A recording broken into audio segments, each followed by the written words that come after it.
Hello, I'm Nick Simon from Nottingham, and I just want to talk about the Windsor framework in simple terms because I'm simple. The EU, the European Union, brings out a new law or regulation roughly about once every 15 minutes. And when the EU brings out a new law or regulation, that law stroke regulation does not apply in mainland UK because, of course, we've left the European Union. But that new EU law stroke regulation does apply in Northern Ireland. This is often called dynamic regulatory alignment. So every time the EU brings out a new law or regulation, slice by slice by slice, Northern Ireland is getting further away from the mainland UK from a regulatory point of view. Now, as a country, the UK voted as a whole to leave the European Union. We did not vote for part of our country, a sovereign part of our territory, to remain under EU regulation. And a very clever man, much cleverer than me, and that's not difficult, said this.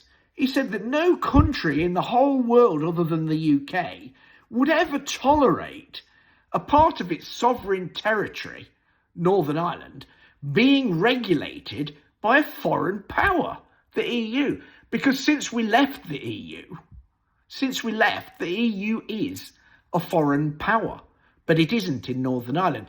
Now, if you remember when Rishi Sunak was out negotiating the Windsor framework with Ursula von der Leyen, she kept referring to him as Darling Rishi.